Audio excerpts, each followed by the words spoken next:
cause trouble. I'm going back online. I'm the one who operated a successful YouTube channel. Somebody drink all my Pepsi. Fuck you! I need that money. I need that money. I need that money. So fucking I need that money. I need that money. I need that money. Money, money, money. Come the fuck on! Let's have a fuck! Let's. Come the fuck on! Let's have a fuck! help your boy out. I'm embarrassed of my KD. I'm just trying to milk branded. The point of my streaming is to make branded fuck diggers. Fuck diggers. I want a bitch that's so fat, bitch that's so black. I love fat, I love dick. I love dick. Dick. I need that money. I need that money. Motherfucker. I need that money. I need that money. I need that money. So fucking Hello, chat. Chat. Oh my god, my chat is gone. Could this be because Arch Linux doesn't ship OBS with the browser, and when you update OBS and you don't update the community patch for the browser, it makes OBS not fucking work, so then you have to reinstall OBS and uninstall the browser, which breaks my fucking chat add-on? Could that be why there is no chat on my screen today? Is that why I'm 15 minutes late? Why, yes. Actually, as a matter of fact, it is why I am 15 minutes late. I need some boomer juice to calm down my nerves after this amazing boomer moment. Let me tell you why this is the year of Linux, everybody. Why this is why the Linux desktop is going to take over Windows. Just you wait. Filtered by Arch, dude. I don't even want to get into it, but the whole, like, Debian ships OBS with the browser add-on, so you can put chat on the screen, which is where chat belongs. So that when you archive your fucking video, chat, which is the most important part of a stream, is there alongside with what you're showing, and you don't have to like archive the chat. There's a reason why I do that. It's because it's crucial to have the chat there. So not shipping with the browser is inexcusable to me. But there's some extremely autistic debate on the Arch repo about shipping OBS with the browser. There's some sort of like weird plugin that Arch doesn't have by default, and they don't want to include it as like a dependency. So you just have to build it yourself. You have to build the browser by yourself and reinstall it. Otherwise, you don't get chat. So go fuck yourself, basically. What it amounts to. Well, I waited for you. That's basically what it is if you think about it. Thank God I made it so that Firefox saves my fucking tabs now, and I made it so that I save my notes instead of just writing them to a notepad, because now I can restart my computer and do everything I want, and I won't lose anything. If you're watching this in archive and you don't see a chat on the right, just assume that it's about 800 people trying to spell out the N-word, one letter at a time, because that's usually accurate. That's pretty true to form, in case you've never seen these live. You've never seen the video. That's usually what's happening.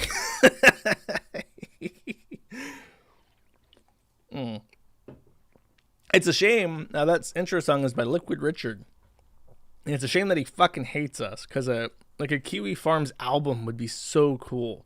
Like, if I got Hardman working hard and MC Jarbo and Liquid Richard, there's like a ton of people who make like meme music about locales and stuff, and like that'd be kick ass. To get like a proper 12-track album to put out. That'd be so fucking cool. But alas, everyone hates us. Everyone thinks my community is shit and full of trannies and or Nazis and or furries and or ABDLs and or a combination of all of them put together into one, which is probably the case for one of our moderators, but alas. It's hard being the outlier. Nobody wants to be our friend, chat. Nobody wants to be the Kiwi Farms guy's friend. I would have made more money. I would have been more successful if I had like picked a side and I had like really gone all in on the side, and I'd like say, okay, we're going to be like, I don't know, we're going to be like pro-Trump, and we're never going to punch right. You know, we're going to grift, and we're going to make friends, and we're going to be like that kind of like Andrew Torba grifter, because that's what makes money. Unfortunately, I I let people say whatever they want about whoever they want, and that makes everybody hate us. That makes everyone on the planet Earth have a reason to hate my fucking website, and it makes it very difficult to operate as a matter of practicality. It's not very a pragmatic approach, pissing off everybody. Yeah, fence sitters, exactly. Middle ground moon. Yeah, I'm basically like Boogie if you think about it. I'm a radical centrist. That's what it amounts to. The demon rats, perfect. So, speaking of merch, the coin update. Here's a fun story for everyone who didn't buy a coin. Doesn't have to care. I sent out all. If you only ordered one coin, you got your coin sent out like 2 weeks ago. And for everybody else who hasn't received theirs yet, there is one more box left. It has 600 coins. It was sent the 12th of December. That's over a month ago now. And I was hoping, in my mind, I'm thinking with rainbows and glitter sparkle and unicorns and shit. I'm thinking, oh, my coins are going to come before Christmas and everyone's going to get their coins deployed before Christmas. They might get them on Christmas Day. Ooh, woo. It doesn't happen. I get stuck in customs. And then I get a note from FedEx saying, oh, it's shipped. And someone signed for it in Oakland, 8 hours away from your warehouse. I'm like, great, wonderful. So I asked the 3PL, did you get this box? I'm like, fuck no, we didn't get this box. And I contact FedEx, and I get, hello, sir, how can I help you today? It seems like your box signed for. I think you have wrong tracking number. So I look it up, and I said, is this the right tracking number? I say to the Malaysians. And the Malaysians are like, yeah, it's the right one. I had no idea what the fuck FedEx is telling you for. Like, we double-checked everything. This is definitely it. So they filed a formal complaint. FedEx gets back to them and says, we lost it. It's in customs somewhere. It's in the facility. We haven't got a fucking clue. We're going to go look for it. And I'm thinking, like, okay, so these guys are like Malaysian. And I'm thinking they probably didn't do insurance because you have to pay for insurance. So it's like that would be 600 coins, one troy ounce each. You can do the math. That's a lot of money to just lose. And I emailed them thinking the worst. Like, I've had bad issues with 3PL in America, and I said that the Malaysians were the only people doing their job correctly. I thought, well, this is probably where I'm going to eat my words, because they definitely didn't insure this package and spend the money if they didn't have to. And I emailed him. I said, did you insure it? And he's like, yeah, of course we did. Okay, I guess everything's fine then. I guess in every single possible way, the Malaysians did not fuck up. Everyone loves their coin. They sent it out on time. They insured all the boxes. And it's just the Americans that are fucking retarded. They can't ship anything. Once it touches the U.S., it's like a black hole where nothing makes sense. Up is down. Things are floating. And it's like one of those paintings. I forget, is it Dali, the guy who paints all the clocks melting on surfaces? That's basically the U.S. once you get into it. Just fucking nightmare. I mean, I guess if I ever do coins, I have a reliable mint that connects. Salvador Dali. That's thank you, chat. In case you, I guess people can't see. I feel so sad knowing that the chat for this episode is just gone. Once I delete this video, it's just gone. Nobody will ever see it, ever again. So I have to pay super attention to it so that these moments are not lost. But yes, it's like that. But I don't know. I tried looking for a replacement 3PL company. It's not going well. And before I start talking about anything anyone cares about,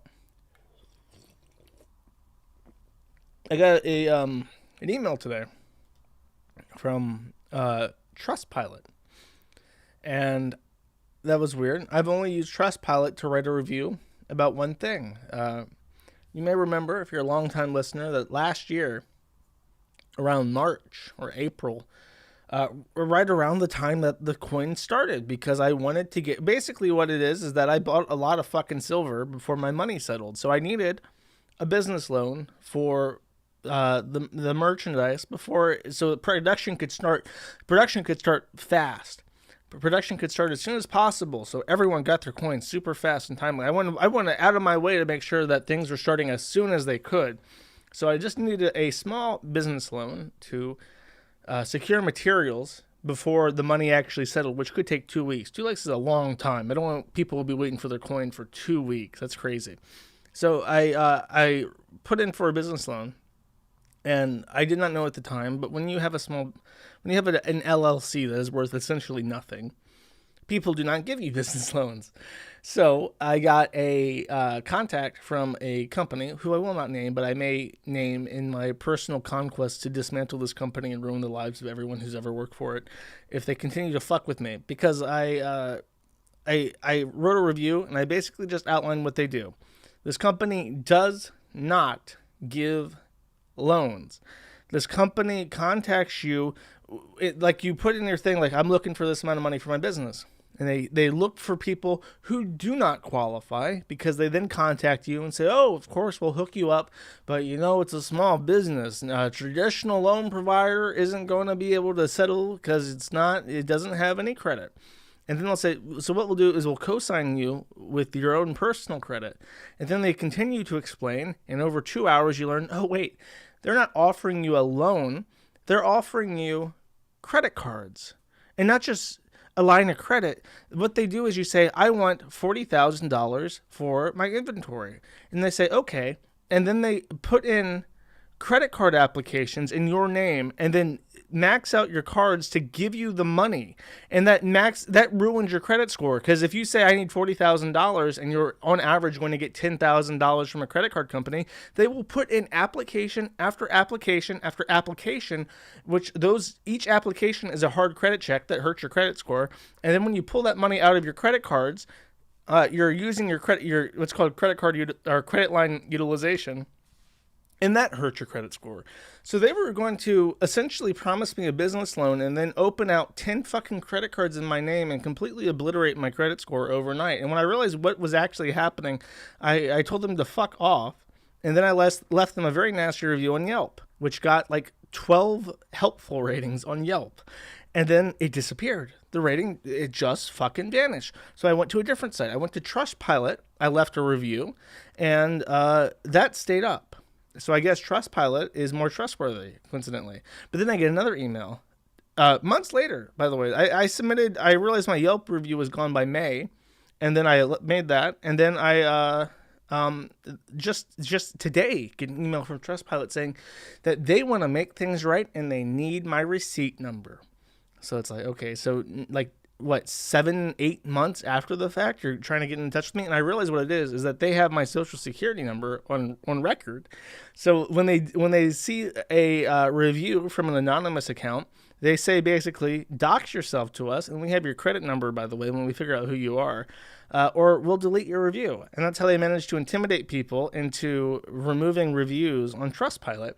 And of course, me being me, I said, fuck you. I found my contracts. I kept records of all this. I submitted it to Trustpilot. I said, here you go. If you need anything else, let me know. And then I sent them an email saying, by the way, if you still get this reviewed, if you dare fuck with me, I will buy domain names in the names of your CEO and your company. I will put this review up there, and I will buy advertisements on Google that link to this when people search your company name, you motherfuckers. So I don't know. I'm super pissed. These people are, because what is happening is these people are intentionally looking for small business owners, like people who are trying to start a business and who don't know how the banking industry works and how business credit works, who are putting into systems that they want money to make their business. They're probably hurting because it's the middle of COVID, at least when I put in my application, and they're intentionally finding these fucking people and ruining the credit lines of the people who are trying to be smart and trying to keep their business expenses on their company. It's just absolutely despicable. And they're based in California, so I know if they do anything, I'm on the best standing possible to eat into them. So fuck them. Champion of the working man. I'm just thinking of Abuela out in Los Angeles. She's trying to put her kids through college. She's trying to pay for rent because she lives in Los Angeles and it's the worst thing ever. And she's trying to make a taco stand. She's trying to get a business loan, and then she's in debt up to her eyeballs because she went with these fucking assholes who scalped her like a Pueblo. Just took a razor and scalped her. Kelly sucks. How do I reach these kids? Exactly, basically. Oh, well, that's enough of my ranting for today. Let us talk about the real important stuff, like Pokimane, who herself is not worth mentioning at all. But does this work? Aha, it does work. Perfect. Hello, internet famous chat up there. In 56 minutes. What amazing that I'm reading. This is how great my website works. I'm reading messages in the future. Can your website do that? I don't think so. So, Pokimane got banned for 2 days. Suspended, whatever. Who cares? It's Pokimane. She's going to make all that money back when she comes back. The simps are hurting. They have this cash that they cannot get rid of because Pokimane has been suspended. But why she got suspended is actually really funny, because apparently what happened with Twitch is that they made that hot tub category for all the thoughts just sitting around, and it's in a less popular channel, and I don't think they promote it as much. I don't think that channel shows up on the front page. So they were like, this is the perfect middle ground. You have all these fucking moralizing evangelists trying to say that children shouldn't be exposed to softcore pornography when they visit the homepage of Twitch. So we'll put all the thoughts in the thought box, and they'll still be able to thought around. They'll still be able to make money. We won't have to take any hard position either which way, and everything will be fine.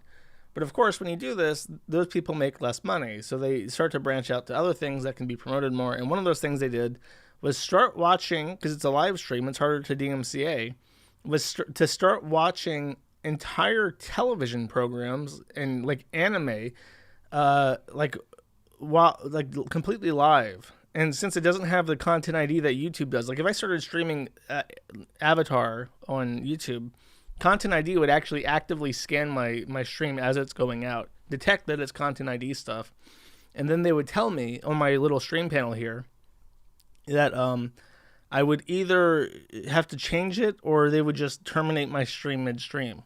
And apparently Twitch doesn't have this, so they broke the system a little bit, and it's like, come watch Pokimane, watch Avatar, and she'll comment like once every 5 minutes or so, and that's her making tons of fucking money. Great system. Apparently before she was watching Avatar, she was watching every single episode of Death Note, I want to say that she watched 500 episodes of Death Note back to back and didn't get in trouble, but when she started watching Avatar, she did get a DMCA. And I don't know, I really hate the DMCA, and I don't think that Pokimane contributes anything valuable to society, but I really hope that the consequence of this is that more and more people start hating copyright, because at this point I'm just like full like anti-copyright. I'm basically a communist. I'm a Marxist now. I don't think that people should own anything. If you make anime, you should own nothing and be happy about owning nothing. I can't make excuses for people anymore. Like, yes, entitled to the sweat of your brow and all that shit, but really fuck you, actually, to be completely honest. Capitalism has failed. Exactly. If I can't make fun of retards on the internet without whores DMCAing me, capitalism has failed. And we need a systemic rework of our intellectual property laws so that my freedom to make fun of retards on the internet is not being infringed by copyright. Kiwi Farms is everybody's site. That's true. Unless you're offended by the N-word. There was someone in Chantal's thread just this week who someone made a post and they said the N-word. They called her, I think I can say this because it's not really the N-word, but they called Chantal like acting like a negress is what I think they said. And someone said, delete this post. This is below the dignity of this thread and makes us all look bad. And then everyone just replied spamming the N-word at her. And I think she quit the site. So besides that person, yes, it's everybody's website. That's it. That's it for the Pokimane. I'm just reminding everyone that that copyright is bad, and we need. Oh my thing is all fucky wucky. Why is it like that? Oh, you know what? Aha, perfect. Okay, now it's fixed. Okay, next up on the Chalkman block. I mentioned this briefly before. Laura Kate Dale was staging a protest against the BBC. Now, the BBC is a prestigious organization, always a respected journalist. What could they have done to piss off Laura Kate Dale? How would be their name? The answer is this article by Carolyn Lowbridge from October 2021. And I mentioned this when it came out because it was pissing off people. But the article is essentially a letter to the BBC about how, as a lesbian, she felt, and she and her friends felt, that transbians were pressuring lesbians attracted to women to have sex with men in dresses who still had their dick. And they basically said that that transbians were super rapey. And the BBC ran this letter because it is a valid concern and something that is not even an unpopular opinion. It's just something that you're not allowed to say. And trannies are so fucking mad that the feminine penis has been exposed for what it is, that they have organized an in real life protest against the BBC, which has materialized in Laura Kate Dale posting hundreds of fucking tweets, because that's what basically amounts to their activism. And there is a nice picture that I featured, but it's not here. Oh no. Where it's like here it is. It's a small crowd of people outside the BBC, and people from London, from that area, people who I feel very bad for, said even though it's right next to them, they actually didn't hear anything about this. So it's not a very successful thing. And really, I'm sorry, but look at these fucking people. Look at them. Let me try to describe some of them for people who can only listen. Oh. So I see a couple like trans flags and like lesbian flags. First off, a lot of them are wearing their masks because even when trying to tear apart the system, they can't expose each other to COVID. Half of them have an unnatural hair color. The picture centers on someone who looks like, I mean, that looks like a woman, but she looks like a British woman with like really short, like a buzz cut of like grass green hair. There's a lot of like super pink bubblegum hair, and those are obviously not women who have that. They're basically all dumpy. They all look like, take a potato and then let a little bit of mold grow on top. Some real fancy exotic mold, different colors, all warning pigmentation, letting you know that this mold will fucking kill you if you put it in your mouth. And they're just standing around holding signs and flags to let the BBC know that they're displeased with being known as rapists. And that's and they're in front of a very nice building, by the way, which is a bit of a shame because it's in England. But that's basically this protest, and that was headed by Laura Kate Dale. And by the way, I happened to find this on accident while flipping around. But this is London. This is outside the BBC headquarters. I think you can even see the street right there. It says Langham Street. I can't read British, but it's back there in case you want to check it on your own. TERFs don't speak for me, that one sign says. The BBC's bigotry is putting trans folks in danger. And oh, by the way, this Carolyn lady who wrote this article got like super doxxed, and like, I don't know. They definitely tried to intimidate the fuck out of her. But I found this while looking around. This is August 11th. So the article that pissed them off was October 26th. But on August 11th, BBC wrote on the Newsbeat, train wedding, the couple who said I do on a 125 mile per hour train to Birmingham. And look, it's Laura Kate Dale right here. I can't believe it. It seems like Laura Kate Dale was perfectly fine with the BBC. By the way, wow. Wow. This picture. He has a Jimquisition tattoo. I didn't even notice this. This is so magical. He has a Jimquisition logo into his skin. The old logo too, when it was still like fashy. Oh, that's fucking awesome. That's great. So here they are on a train with a captive audience, I think, being wed, not under God, because God would crash this fucking train in a heartbeat if he was present in this carriage. There is literally someone in what appears to be a clown wig.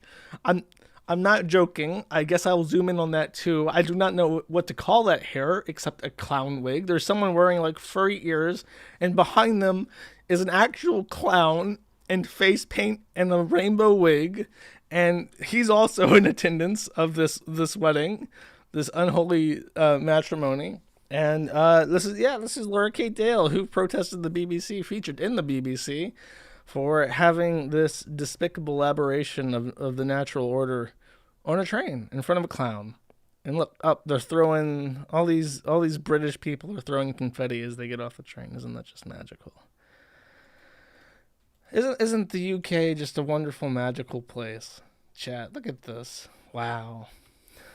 Like, look at this thing. What is this? It looks like... Why is its nose so pointy? This looks like a natal woman who is like masculine, and she has like a comically pointed nose. Just wait. It's so sharp. It looks like a chef's knife. Like Gordon Ramsay's about to pick her up and start dicing some onions. Wonderful. By the way, in case you forgot, I need to bring this up anytime I mention Laura Kate Dale. Laura Kate Dale very infamously made a tweet where on the stretcher after surgery, they tweet out a picture of themselves in the 5 o'clock shadow saying, "I have a vagina."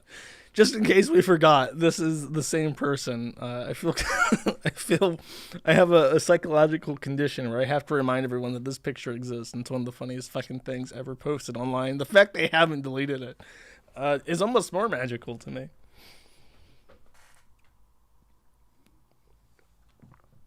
Just fantastic, Chow.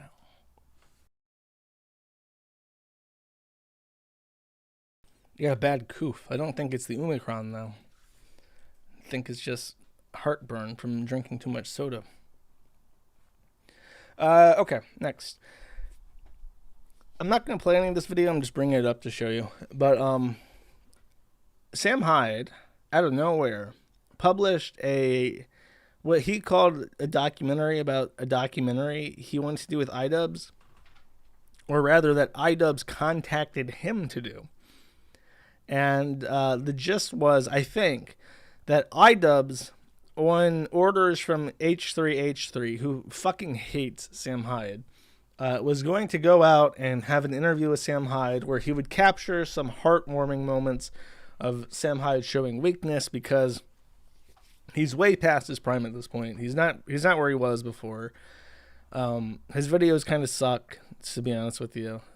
He's mostly giving really bad advice, to the point where I'm pretty sure that Sam Hyde's MO right now is trolling his own audience. Because if you're telling like impressionable kids that they shouldn't like get a trade or go to school, and they should max out their credit cards and rent cars and then crash the cars, I'm pretty sure that you're trying to troll your own audience. And his videos are very lazy. There's a couple people out there that clip his videos down, and they're pretty much not worth watching, except for the ones where he's talking to Nick. I don't know his last name, but he's like a car salesman. And that guy's stories about selling cars are some of the funniest things I've ever seen. So the videos where he's just talking to Nick are pretty great. But in this, Sam is just showing what footage they have of this documentary that iDubbbz never put out. They were supposed to put out a documentary about Sam Hyde or something, like a YouTube-style documentary about hanging out with Sam Hyde. And it never happened, so they sank $15,000 into it. And nothing ever came of it, so they said, like, fuck it, we'll try to recoup our money. We'll put out our own little video. And there is, like, a interview here where they're talking, and I guess this is some of the interesting stuff. Do you have any guesses? Because there's, like, I don't know. People read way too much into this. I think the most interesting thing about the whole documentary was the fact that two people joined the Kiwi Farms to argue with each other. One guy was posting stories about how Sam Hyde like imported a 15-year-old girl to fuck her and beat her, and there's like naked pictures of her wearing like a dog collar. And then another guy was arguing with that guy for about 20 pages about how he's actually a schizophrenic, like an actual diagnosed schizophrenic who's been stalking Sam Hyde for about 10 years, and posted a weird picture, which he accused of being him, where it's a guy sitting in a room full of Dakimakarus of Lolicon. And it's just a really weird conversation. But the actual video we put out has some funny stuff. The funniest stuff is actually, I'm just going to read to you. Because at the beginning, Sam Hyde explains that he went into this with the intention of trolling the fuck out of iDubbbz, obviously. And he published a document called the iDubbbz Gaslighting Blueprint. So I'm just going to read. These were his plans to slowly fuck with iDubbbz over a week. Stuff to bring. And then it has like a list of names, and these are supposed to be characters. So character 1 is to bring a skateboard, fingerboarding ramps, art from kindergarten, football trophy from 2006, Osama bin Laden paper target filled with bullet holes, my dad, fireworks, an Xbox One, bullets wet with no gun, a webcam, a dead fern plant, a huge printout of Johnny Depp, and talk about how much of a bitch Amber Heard is, Tupperware, and a rice cooker.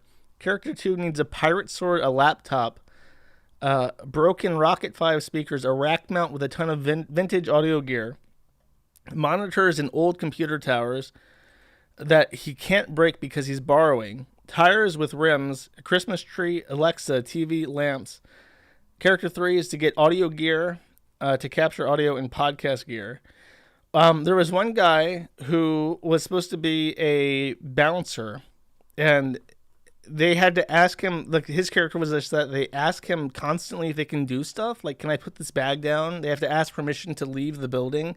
And he's just like, I have to, anyone who enters, anyone who does anything has to talk to him. And they take it very seriously. Stuff to buy, expensive alcohol, lots of alcohol, a bunch of Pokemon cards. Try to tell iDubbbz what Pokemon is as if it's like a new thing like crypto.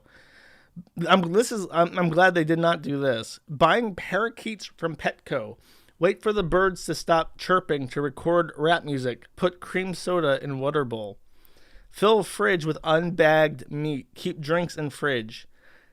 10K cash to buy scratch tickets, a quarter pound of weed, an empty litter box, a bunch of dead wasp, lean, enough vapes for everyone to do it constantly, empty mouthwash bottles filled with blue Gatorade, a keg, and a Derek Jeter fathead. All of them were supposed to be like rapping constantly, recording bad rap music, stage fight where Sam re-records breaths and since that auto-tune is in the wrong key. One of us says we need to be about what we rap, implying they should rob someone. Record super quiet nigga ad-libs. Song with hook, swag like iDubbbz. Stage fight over who gets to use the alias Cream Boy. One song is entirely stolen Michael Jackson Human Nature lyrics. And set smoke detector off while recording. And this is the guy that was supposed to be like the really tough security guy. Pat iDubbbz down and say, yeah, we just had a cyber attack this morning. Ask iDubbbz in private if he can help with the rent. Keep referring to the bodyguard as some other guy. I don't know. He censored the names in all these for whatever reason. I think in the video, and I'll just show you what she looks like. It's in the beginning. Her. Fuck. This woman, right? Where is it? Danny, this woman.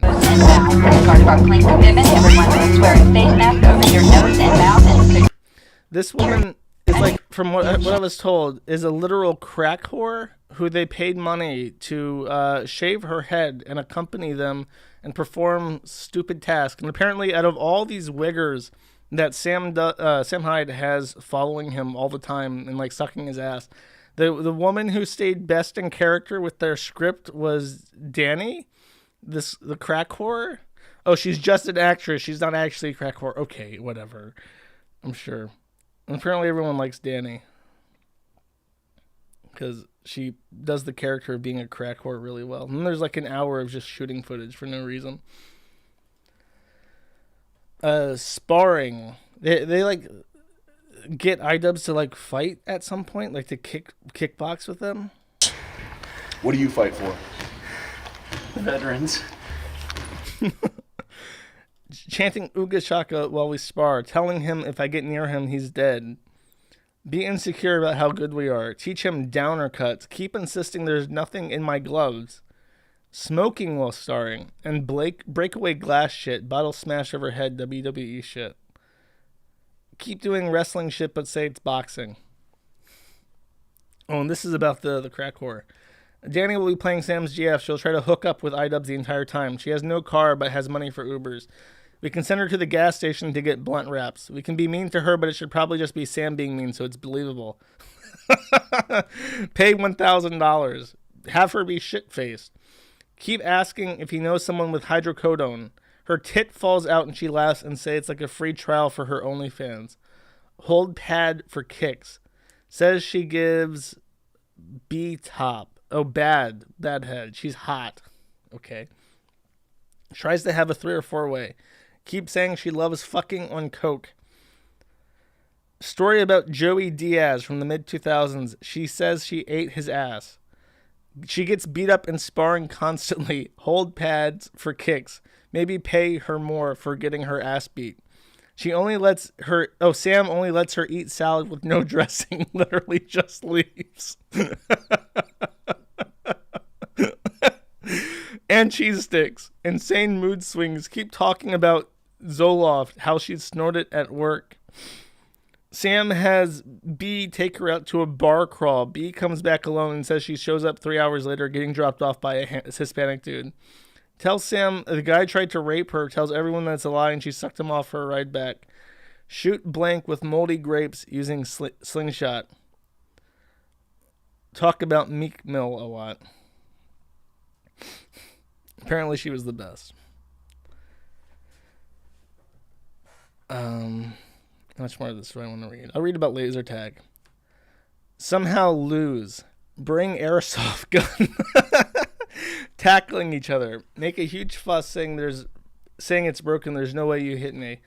B talks nonstop about how much laser tag he's played. Act like you're at war and in danger. Watch your flanks. Bring the Nitro RC car and say it's RCXD.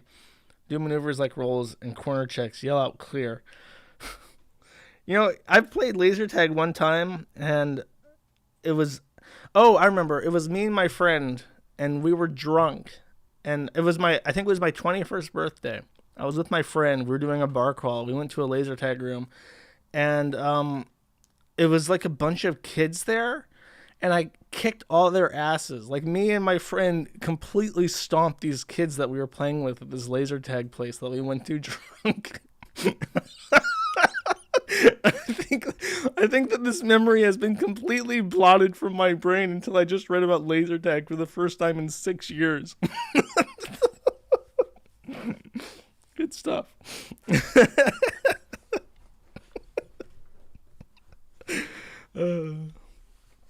Oh well, people have very mixed feelings about this whole documentary, and like people who it's one of those things where it's like you either like Sam Hyde or you don't like Sam Hyde, and anything that you see regarding Sam Hyde will either like validate why you like him or will validate why you don't like him.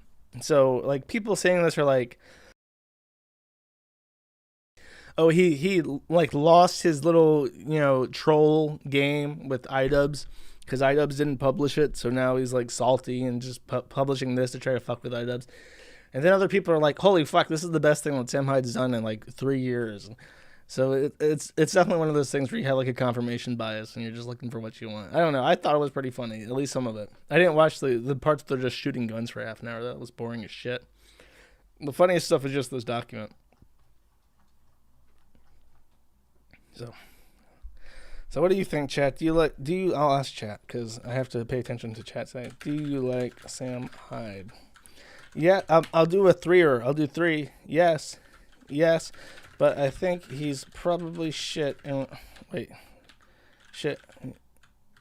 But he's probably shit in real life, and no. And we'll see. Yes, but he's probably shit in real life, or no. And I will read you the answer in a second.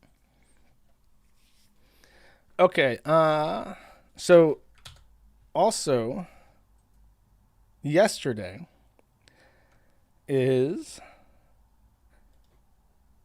Baked Alaska was sentenced. Baked Alaska was sentenced for the pepper spray, the content spray assault, way back when. It's been months now. But he was sentenced for 30 days in jail. The prosecution asked for 6 months, but he got 30 days. And I think he's still out because he's automatically appealed it. And when it's on appeal, he doesn't have to lose freedom for 30 days or until it's settled or whatever the fuck.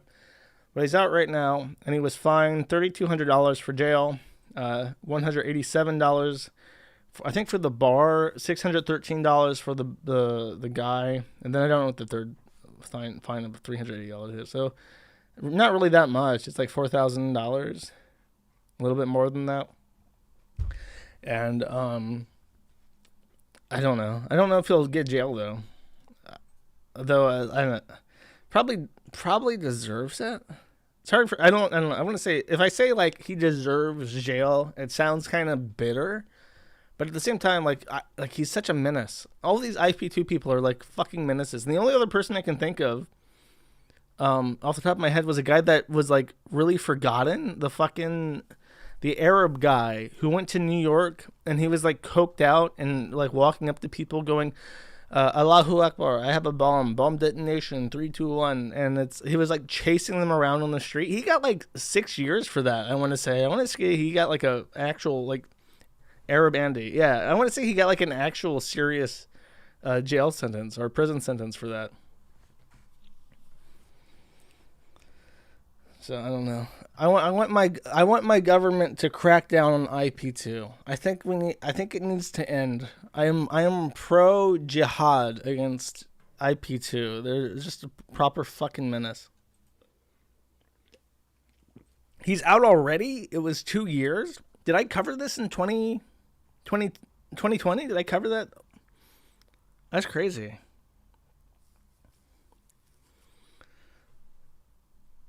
That's crazy. Josh has the worst memory. Fuck off. I do have the worst memory. That's because I pay vague attention to a lot of things. I don't pay direct attention to too much. That's funny. That's funny that he's already out. That's the most prominent arrest that I can remember in conjunction with IP2. Oh, and I actually did not leave a note for this, but I didn't feature this either, but I'll talk about it. Even though I really hate talking about Vito. Vito is someone who just enjoys attention. He enjoys negative attention, so giving Vito attention is like... You know what's funny is that if I talk about Vito, even in passing on my podcast, he will show up on both the archive of my video and the archive from like the Maddie archive and comment and defend himself, or say, not even like to defend himself, but just to say like something smarmy, like a one-word reply. So I don't know if he like reads or watches my streams and then replies to him, or if people direct his attention to it. But if he's aware that he is talked about anywhere, he will directly insert himself. He'll reply to anyone on Twitter. He'll reply to any video that mentions him, like the second that he finds out about it. It's like punishing. It's like punishing to even want to talk about Vito, but I think that's by design. So I'm just gonna make fun of him for a little bit. Someone makes a tweet saying, "What does non-offending mean?" In reply to, I think, Vito saying that non-offending pedophiles need to be understood or some shit. But he asks, "What does non-offending mean? Never touched a kid, never looked at CP. If you're into kids, there's only one solution." To which Vito replies, "Non-offending means that we understand breaking the existing laws is a no-no." And to which El Pollo Loco shits and giggles replies, "we," to which Vito replies, "we." So non-offending pedophile means that we understand breaking the existing laws is a no-no. And he verifies that. Like, he did not mix up words. So he identifies himself as a non-offending pedophile. And it's like, okay. It's like a linguistic thing. And if anyone, people pressed him on it and he says, "I'm not a pedophile" later on. But he knows what he's doing. That's not a mistake. That's not like an innocent slip-up. He is making sure he's playing that game. And I learned from my various experience on the internet and from dealing with pedophiles from like 8chan and shit, that pedophiles really love negative attention. They like making people angry. They like if they can get away with it, if they're anonymous, they like announcing that they're a pedophile and watching people be unable to do anything about their anger towards them. That's a legitimate like arousal for them, is pissing people off by being like abhorrent to human nature.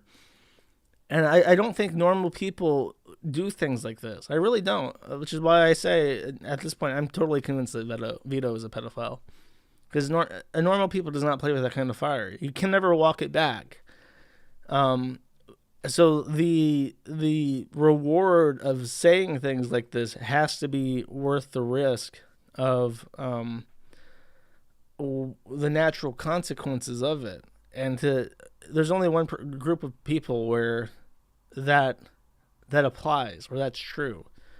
And what's really frustrating is, on top of this, is this week, like last 2 weeks, I've noticed a ton of people promoting that Mr. Girl guy who made weird videos about like beating up his girlfriend, and, like the most Jewish man to ever live, talking about how he's okay, about how he is a pedophile, like just openly talking about how he wants to fuck the girls from Cuties.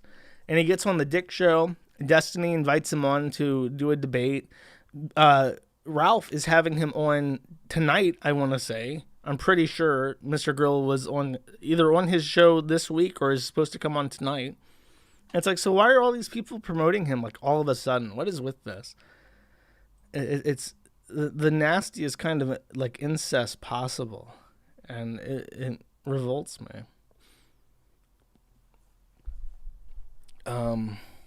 But interestingly, after this, Keemstar calls him out on this. Oh, here was Dick's defense of this, by the way. He has mastered getting attention in this sphere. Like, yeah, bro, if you start saying that you're a pedophile, people are going to pay attention to you because they're going to want to see you be set on fire.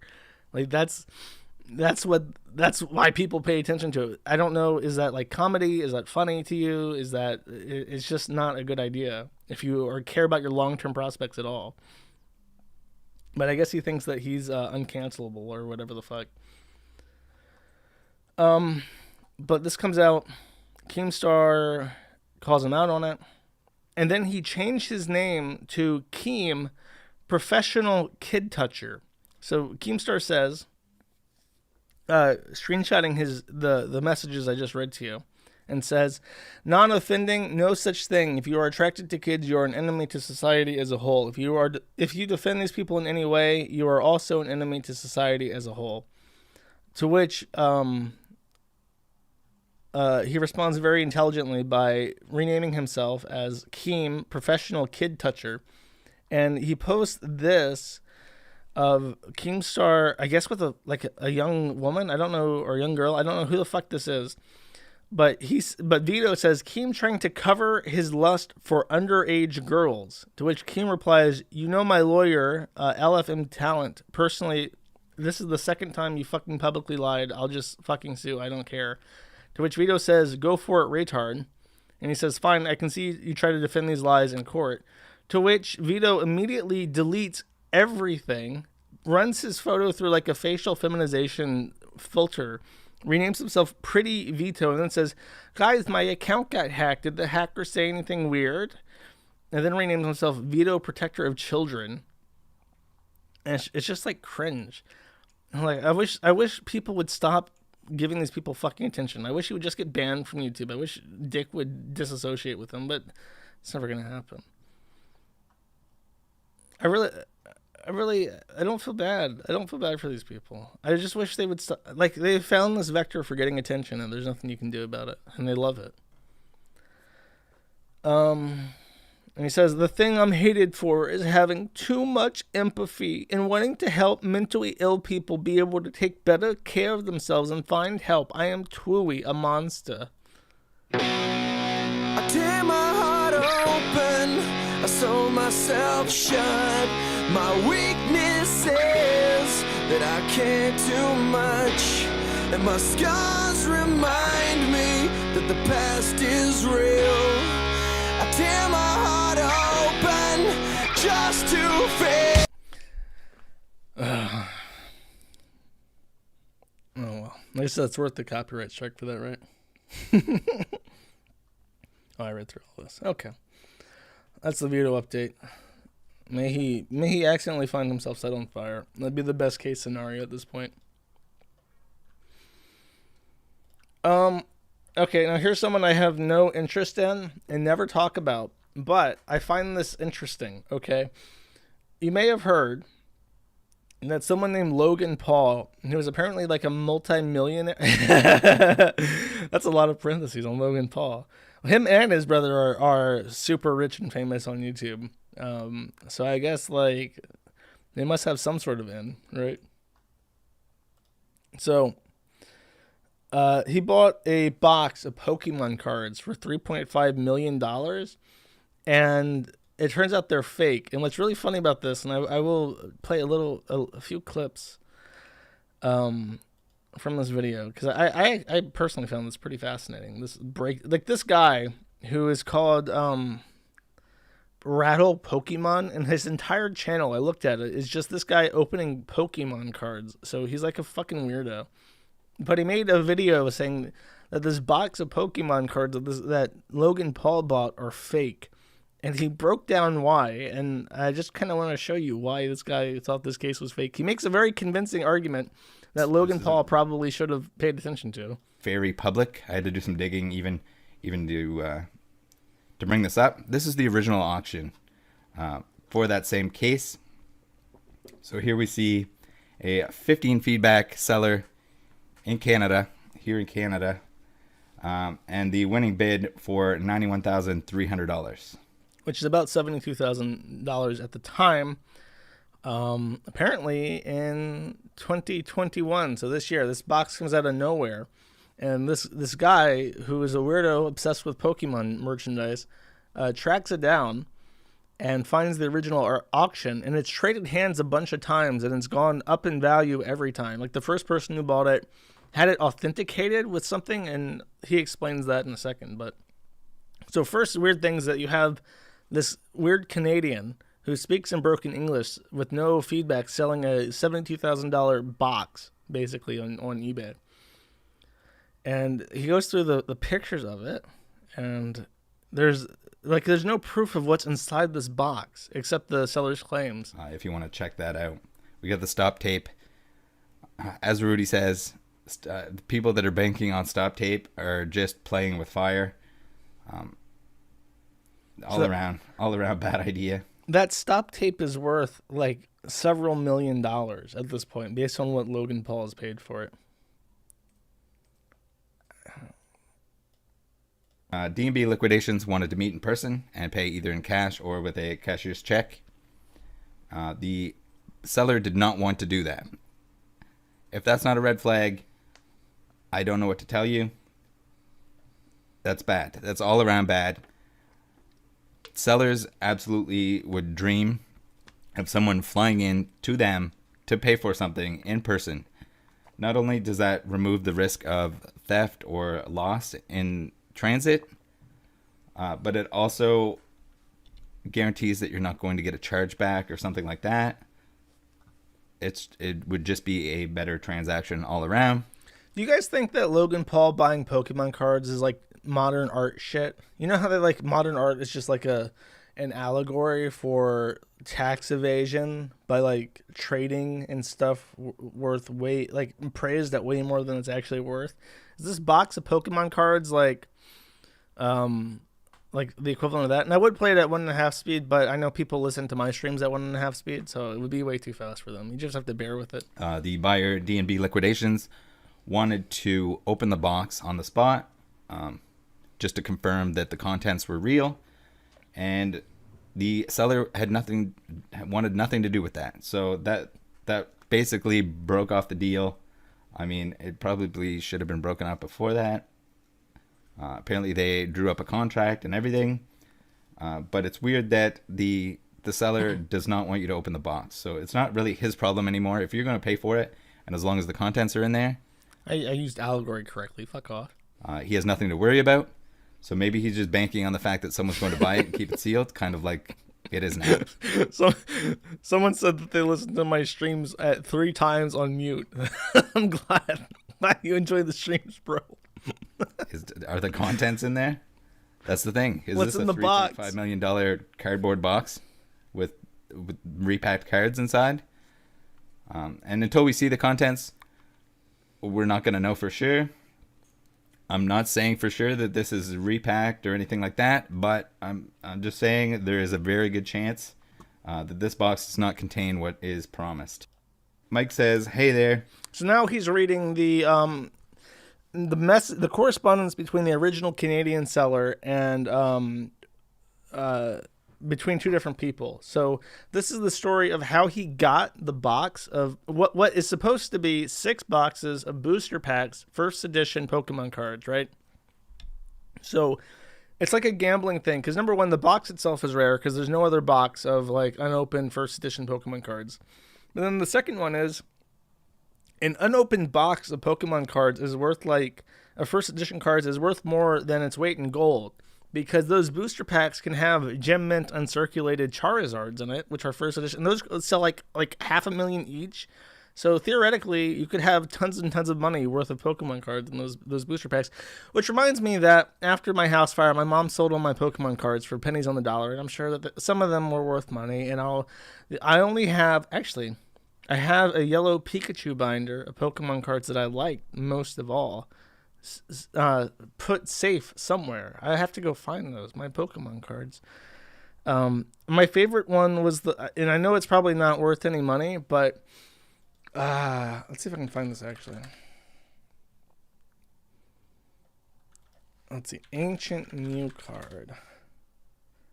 Hell yeah, that's what I'm talking about. They gave these out at every movie theater with a ticket to the first Pokemon movie.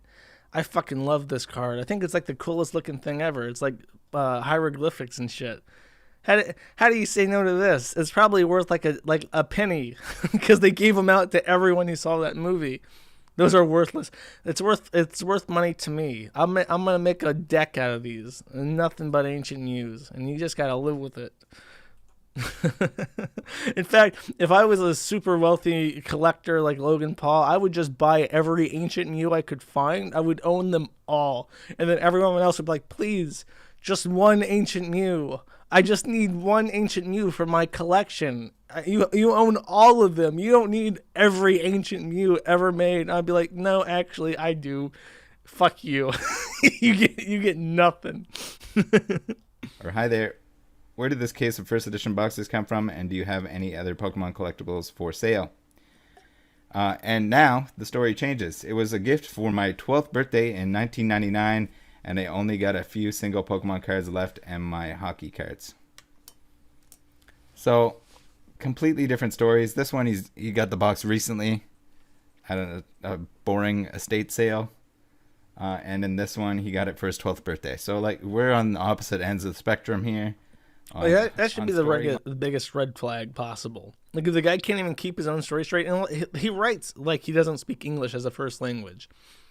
Last year, I was very bored, so I went over to my sister's to see what she was up to, and she was not up to much. So we went to go get coffee, and after we picked up coffee, she wanted to go check out some estate sales. So we drove around looking at a few. Not really my thing, but I was bored. So around the third estate sale, She took me, and I was so bored I wanted to jump off a bridge. So as I was waiting for my sister, I was standing by a table having a smoke, and I went to put my smoke out on the bottom of my boot. I seen a box with a loose trading card containing Pokemon, hockey, baseball, etc. And I started looking, and I seen a few things I liked, and then the case with all its paperwork next to the box. I was looking, and right away picked it up and asked the lady if it was for sale. She said yes, and it was her grandson's. That man had passed away, and it was part of the estate sale. Now you know the story about the case. Please make your offer. Also, if you are worried, I can make legal contract protecting you and me. This man is either Arab or Quebecois, and neither are trustworthy, chat. Make no mistake. This man has never heard of a period. Creepypasta. Okay, and to wrap it up, 23. Authentication. So there's no guarantee on this authentication. At some point between the Arab Quebecois man selling the cards on eBay and Logan Paul buying them for $3.5 million, they were verified by a group called the Baseball Card Experts. It was like the BBCE, and as the name implies, they don't do Pokemon cards, but they, for whatever reason, stuck their neck out and said, yeah, for sure, these are the real thing. If you want to call it that, it's basically just an opinion from a baseball card exchange shop. They're not going to pay out anything if it's not real. I mean, there's no real consequences. I can't imagine there's any sort of guarantee put in place. You're still going to have to track it back to the original owners. I think the wrap here might prevent future tampering, because at least then you know nothing happened at this point, but that's not where the problem lies. I don't think Logan is going to be unwrapping, rewrapping, or anything. And what's sad is that like the company that does these verifications has to like eat shit now because they fucked up big time and said that these cards are real. They said, in March 2021, we were asked to provide our good faith opinion and verify that the Pokemon case that had not previously been opened or tampered with. We evaluated it, and in our opinion, the case was in its original state. This past Saturday, we opened that case to verify our opinion, and we're extremely disappointed to learn that it was inauthentic. We have authenticated tens of thousands of sealed card product for nearly 20 years. And have meticulously developed a structure and framework to provide our expert opinion. We are reevaluating our approach to all sealed cases going forward. And it's just crazy because the fucking like weird nerd wearing the Team Rocket hoodie identified it with a few pictures, and this expert for 20 fucking years didn't. This is the relevant part of this video that I'll spare you the time of. Opening the box and... Oh my God, bro. G.I. Joe. G.I. Joe? G.I. Joe! It could have been anything else. Now, I don't know anything about Logan Paul, so you guys like I don't know if anyone in my audience watches G.I. Joe or Logan Paul, but does he like hate G.I. Joe? Is this like a thing where he has like an ongoing feud with G.I. Joe? Because I don't know, he seems pretty fucking devastated. I also want to point out something which seems relevant, but if we look down here at his YouTube handle, we see this picture of Logan Paul. Right, we see this picture.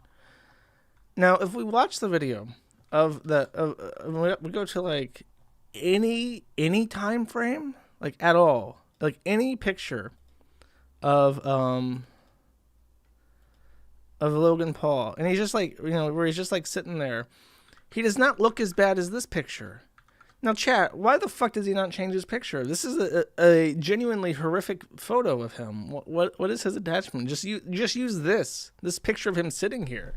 And I'm trying. It makes him look more like a human being than whatever the fuck this is supposed to be. This is like creepy. This picture of him that he uses for his profile. Whatever.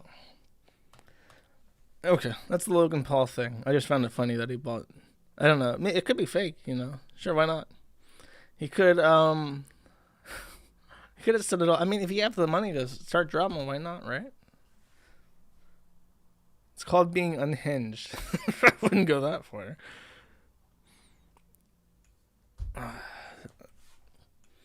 Okay, last thing on the menu is apparently Worski and Ralph are having a fight to the point where they're apparently having a fight right now. From based on what I'm seeing in chat, let's check it out. Is Ralph popping off right now, or is he just being fat and sassy? We'll see.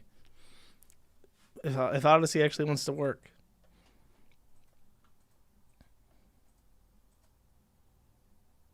Like a fucking freak about the money, dude. He blew up the Kumite over the money because he thought he wasn't getting enough. It was literally like a bad week as far as money goes. He's like obsessive about the money. What he doesn't realize is, I mean, if it's your job, it is about the money to a certain extent. But Yeah, you better some days are walk better that than back. Others, Andy. This business goes up and down, and the key is steady. The key is consistency, and the key is content. The key is getting those 150 consistent viewers every week.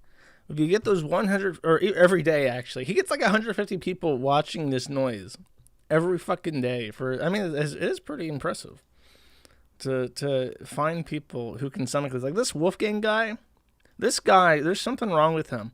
I think if you took this Wolfgang guy and you took his brain out and you like dissected it, you would find that like actual damage, like bruises that have inhibited him. Maybe you wouldn't even find a brain. Maybe it would just be an empty skull. This guy sits here and watches hours and hours of this fucking of Ralph like mumbling to himself like I don't even know what you call this. Is it like vocal fry? His voice that he does? Guys, don't trust Ralph. Andy is right. Ralph put a crossbow to my head and said, "Give me Andy's donation Oh, money." he's or you will toking be on the stream. suicidal." Very cool. The Royal, we sent He's $3. choking How on many smoke. friends from the show are you still friends with? I've watched you since 2015 Speak. I want to hear his voice. and you seem to have every friend. He's too busy literally choking on drugs. Question. I would say there's quite a few though. Actually, What is with his if you think voice? about it. Marcom sent $3. It's like people are paying, like his chat is so fucking slow and people are paying for him to react. I can't even fucking believe it's so easy. It's so easy for him to find retards who will pay to talk to him. And I don't know. Like Worski is like a weirdo. And he said like I don't know. He like disavowed Ralph and said shit to him, and then Ralph went back. It's like it's so gay. Where is it? Here, this is it. Oh, Flamenco, who is doing very well with like his anime podcast. He had Medicare on this week, and then Andy came on and made fun of Ralph apparently. So I have these clips. I don't know what he says in them. It could be anything. Tom Myers is like a troll. I don't think he likes me. So it could just be like 3 seconds of actual footage and then him screaming the N-word and screaming my name. So we'll find out if that's Have true. this. He's gonna come out, you piece of shit, and then say all my personal shit from 3 years ago that no one cares about, that I don't even care about. Ralph, you're dead to me. You're dead to almost everyone. In fact, I've been reached out by so many people who I've been enemies with, or I thought I was enemies with, who I'm now reconnecting with. You think you could just talk shit and act like fucking cryptic on your show and talk shit about me after all I've done for you? It's like, people say, "I did so much for you." Yeah, you did. I'm not gonna lie about that. But you know what, dude? You fucking slipped. You suck now. You're rude to everyone. And you're actually unhinged. And I don't want to speak to you. I don't care. I don't want to fucking... There's nothing that... I won't be benefited at all with speaking to Ethan Ralph. Seriously. There's no benefit in my life at all to speak to him anymore. It's just going to be... and he'll be unhinged for the next few weeks about me and all this stuff and all blah, blah, blah. I really don't care. I have a big show tomorrow. I have to get back to work and write some scripts and also work on some stuff I have with other projects right now. That's what Ralph was responding to, that clip, because he says something like, "I'm too busy planning events and making moves from my own house with my own vehicle with 2 successful shows If I was a broke bum who was a complete failure in every way, I'd probably focus on that before I would lowercase I internet beef.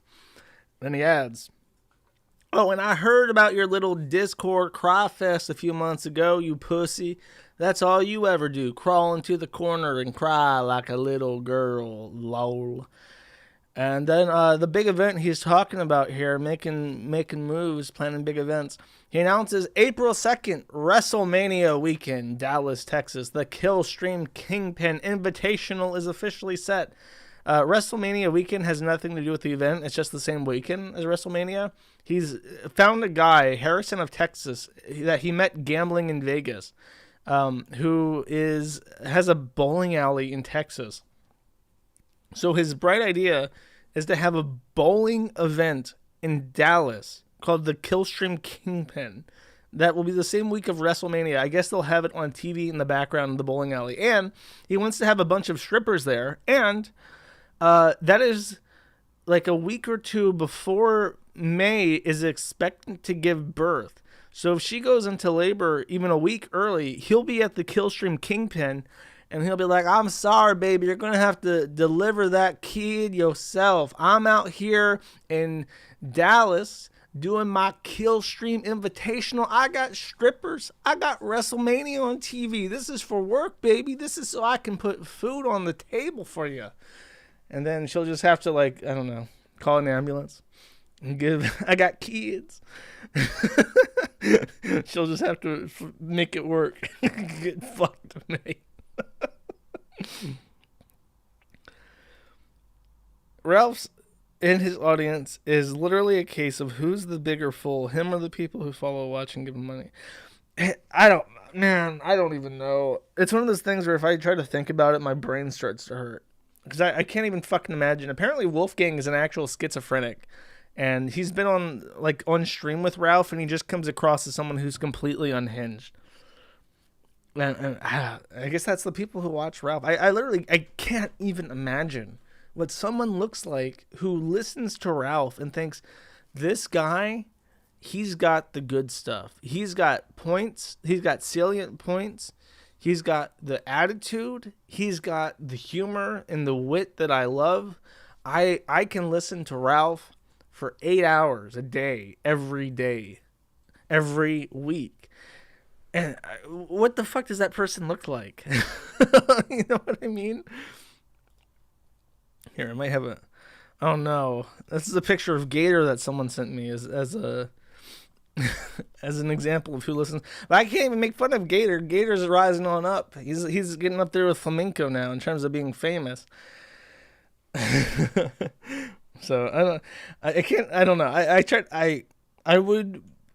I would find it easier to make lighthearted jokes at Gator if he wasn't like so angry at me. He's really nasty. If he ever mentions me, it's like the nastiest shit ever. He really fucking hates me. I don't know. I don't have any reason to hate him except for his like slavish adherence to Ethan Ralph. You know what I mean?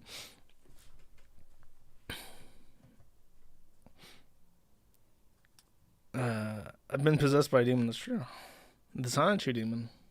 I mean, I believe it at this point. There's a demon fucking with my FedEx packages. I just want my box, demon. That's all I want.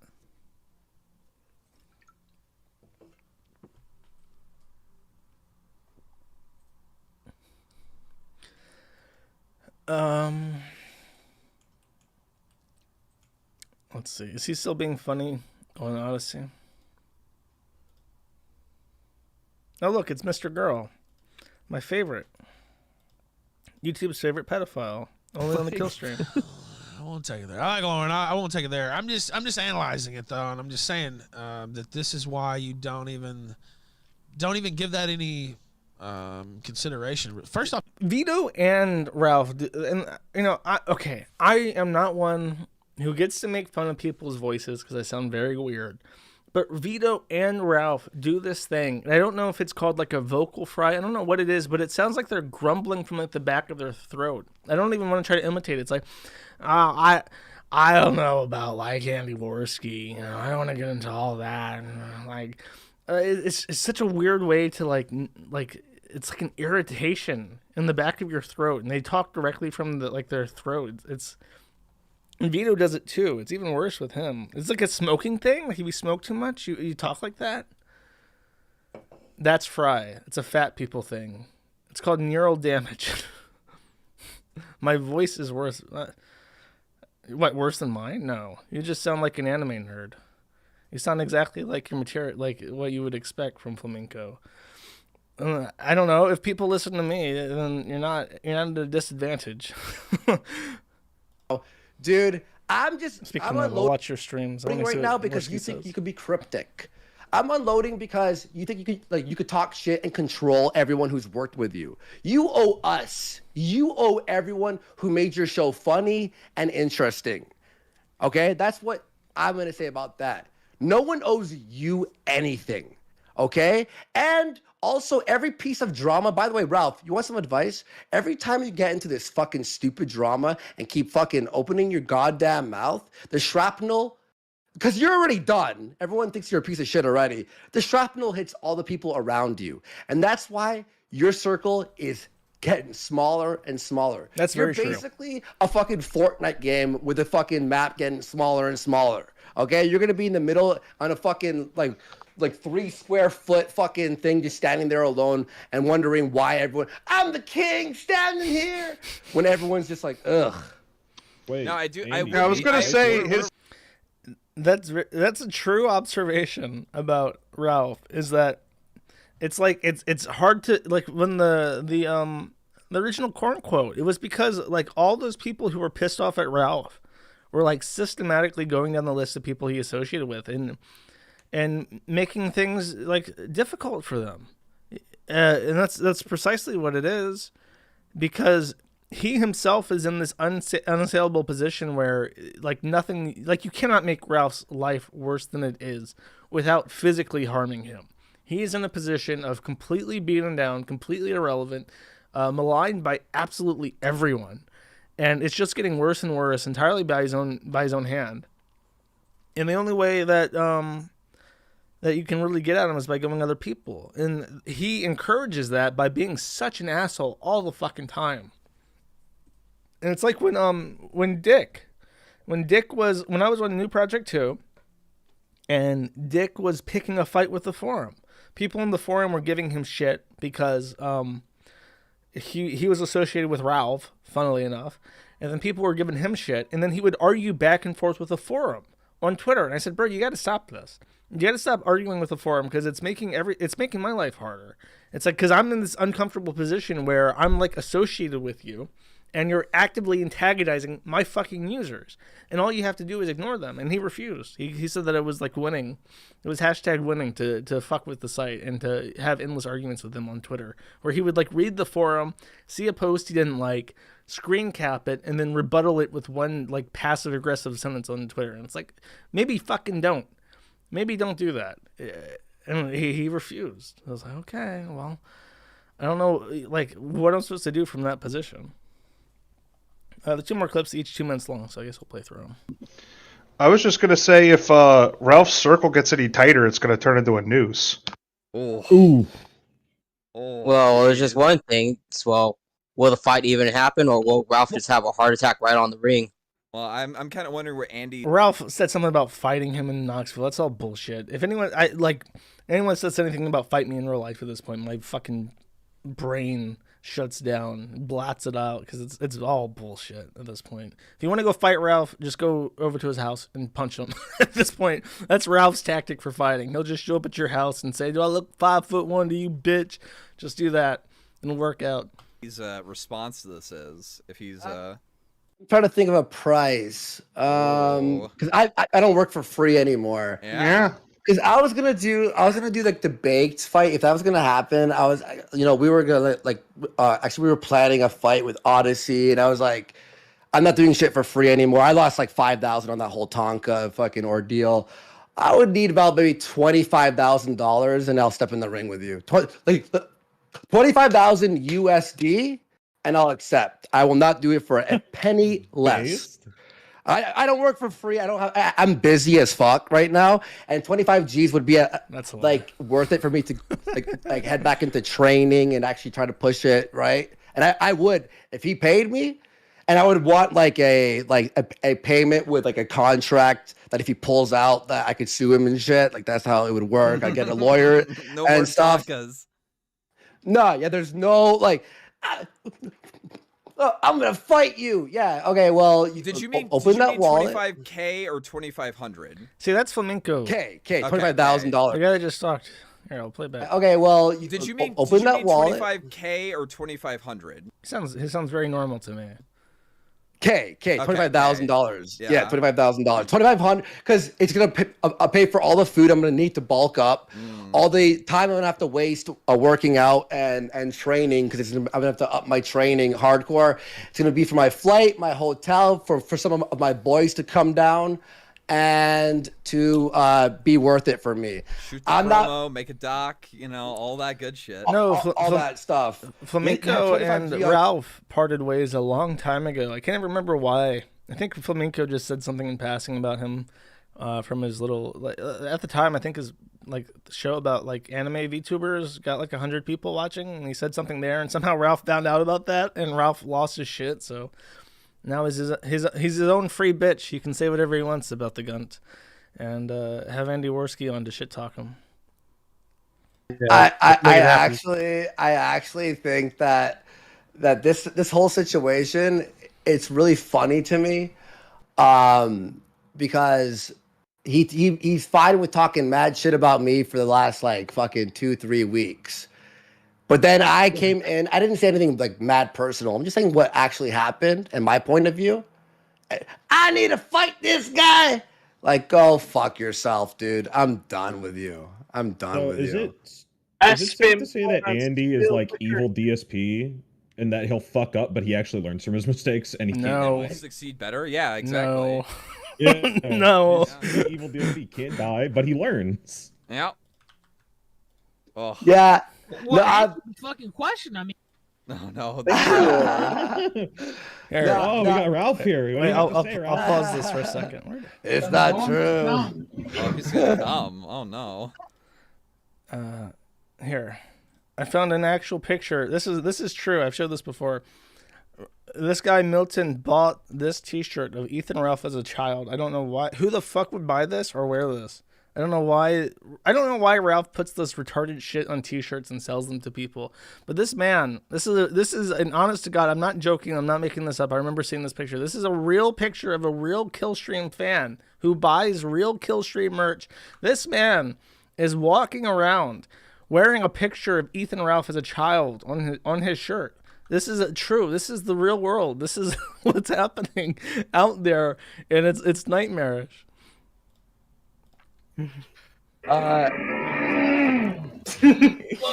Jesus Christ. I'm still considering how he even was able to make that noise. He shit himself violently. It's pretty. Yeah, I think that was Andy. I think that was Andy's biggest zinger throughout this entire exchange this morning was you shit your pants on stream. That's all you really have to say to Ralph sometimes. You shit your pants on stream, dude. I've shit myself a few times. I just didn't lie about it. I don't know why it's so hard for him. Oh shit. But I mean, hang on. There is someone that would fight him for free. PPP, his arch nemesis. He should do Ralph would earn a lot of good karma with people if he just fought PPP, just behind an Arby's somewhere. But that would never happen. PPP is a massive. He's a unit. He's a big boy, and he would rape. He would anally rape, unironically anally rape Ethan Ralph if he did that. That's law. He's actually challenged to multiple times. I'll give Ashton a call here. I'm sure Ashton would do it absolutely for free. Maybe the plane ticket. Even. I'll pay for Ashton's fucking plane ticket to go down there and fight you, Ralph. How about that? Oh, because you challenged him a bunch of times and then you backed out on that too, Ashton didn't does you? it for free. That's true. Oh, it's nice to hear that Andy Worski isn't dead. I thought that he would overdose at some point. We're almost over. I have a note. One more thing that I want to play. I want to give a shout out to the people. I just now got a chance to open my mail from my virtual box. So shout out to the weirdo who sent me a picture of himself and his girlfriend or fiance holding a dog in like Christmas pajamas. I have no idea who you are. I assume that you're a fan of the show. So if you're the person who sent me the Christmas card of him and his girlfriend with a dog, thank you. Very, very sweet picture. Very cute, like Christmas card picture. I'm not showing you the picture of these people. Come on now. Scheduled today, I'll give an announcement to some streams. Mr. Medicare is having the Gamergator on Anime Boomers. If you are interested in hot anime takes, the hottest anime takes can be found on Anime Boomers. So go ahead and check that out if that's your type of thing. PPP and Andy Worski are at some point today premiering a, like, I don't know what the fuck it is, but it's about Ralph, I think. So if you're interested in hearing PPP and Andy Worski yelling about Ralph in some premiere video, which apparently is like edited, you can go check that out as well. I'm sure that'll be interesting. And one more shout out, of course, to the only British person that I like, Kay, because we are going to watch a Kay's cooking video. It's 3 minutes long. I don't have a bingo card. I've watched a minute of this before deciding, you know what, this is probably fun enough to show on stream. So we're going to check out this cheesecake because it looks spectacular. And then that'll be it. So that's my shout outs. If you're not interested in watching Kay's cooking for 3 minutes before my outro song, you're free to tune out now. But we're definitely going to watch this because it's fucking awesome.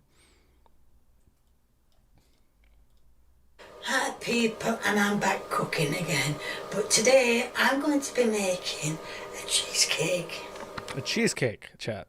Right, as you can see, I've got some marge in the biscuits. This in the biscuits, yes. So it's like an entire tub of margarine and cookies that have been loosely crumbled, like barely broken at all. And the pan's on, so all I've got to do is just let the marge melt into the, I keep wanting to say breadcrumbs all the time. I've got breadcrumbs on the brain. Let it melt into the biscuits, and then hopefully it should combine it, and I will show you when it's all done and sorted. As you can see. So, if you can't see, I'm going to describe what this looks like. This looks like a really bad chili. So I'm hoping to give a auditory explanation for something that you can't see if you're just listening. She took, imagine like a stick of butter and like a bunch of like vanilla wafers into a pot. And now I am looking at what looks like chili. The crackers or cookies or whatever have broken into bean-sized shapes, and they are emulsified in butter or sugar or some shit, but it legit looks like fucking chili, and there's black specks, I guess because something's burning, and it's now carbonized and floating around, but it looks like pepper, like you'd put in a chili. It does not look like a cheesecake at all. See, all the biscuits have broken up. Oh, they broke up. And they've all come together, so I'm going to now put them in a dish. As you can see, it's all being put in the dish, and I'm going to... It still looks like beans. I'm going to let it cool because it's still a bit hot, and I don't want to put anything on top of it because it might just go wrong. Right, as you can see, it's done. Still looks like beans. I'm putting the cream on it. She's now dumping out like cheesecake cream on top of the chili. It does not look like cheesecake at all. That does not even look like you know what a cheesecake is, right? It looks like vanilla pudding. It does not look like cheesecake. Just a load of cream going on it. Scooping it out, and I'm gonna Someone said it looks like sour cream. That's a very good like visual allegory. In fact, that would be like a Sam Hyde gaslighting video. I'm gonna make cheesecake, and then you just make chili and you put sour cream on it, and you eat it and it tastes fine, but it looks like you made the world's worst cheesecake. All over, even thickness. And as you can see now, it's all done. That's the cheesecake? Oh.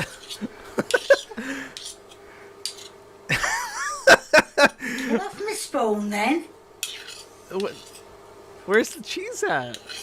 Where's the cream cheese? I'm going to put that in the fridge now for about 6 days. No, I'm kidding.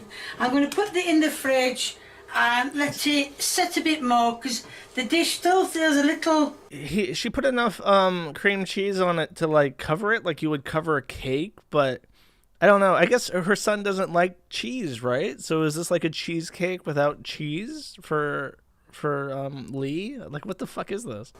Little warm, so I'm gonna, might be best to leave it out and then put it in the fridge when it gets cold. But I'm gonna leave it and then I'm gonna show you the end product as I am eating into it.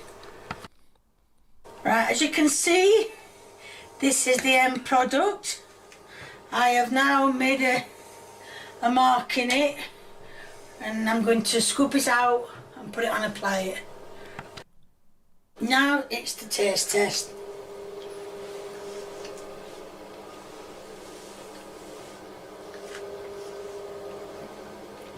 Quite nice. She loved the chili.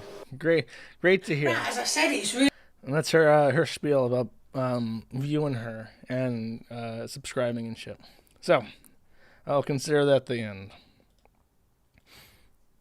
This song that I have picked is something that I've never gotten the chance to play. It's from the good old days of IBS. Many of you will recognize it. And it's by Ken Ashcorp, which gives it away if you've heard this song before.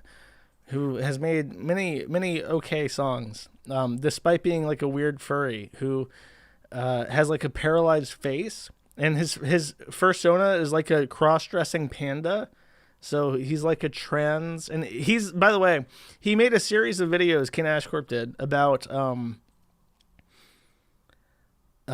Andrew Dobson, called Sins of the Complacent Artist, and they're a great video series, but he's completely deleted all of his videos about internet drama because now that he's like a cross-dressing furry, he can't be associated with like the bully sphere, so he's completely obliterated all that from his channel where possible. But I think I've archived it because I found them enjoyable.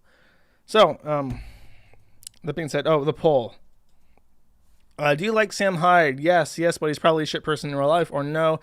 52% out of 2.3 thousand votes said yes, but he's probably shit in real life. 25% said yes, and 22% said no. So I guess people like the art, but not the artist, which is probably fair. Okay, here's the big banner.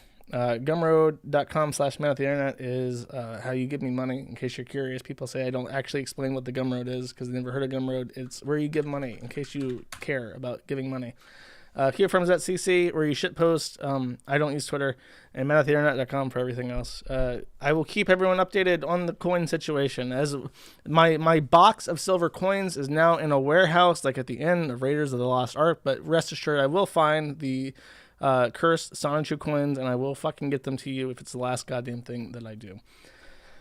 And with that, take it easy. I will see you guys next week, and bye-bye.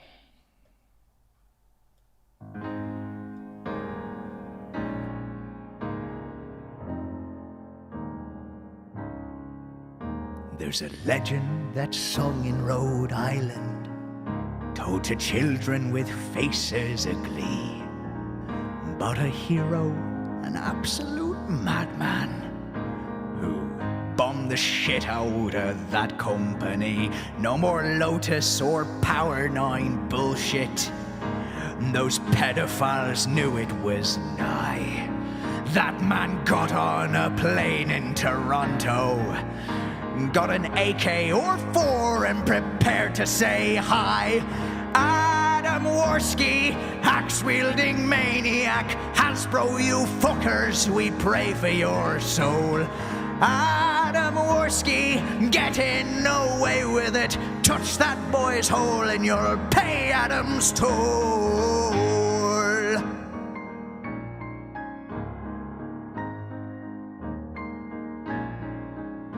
He enlisted the help of some dear friends, the time-traveling demon Sam Hyde, and they vowed to eradicate Hasbro.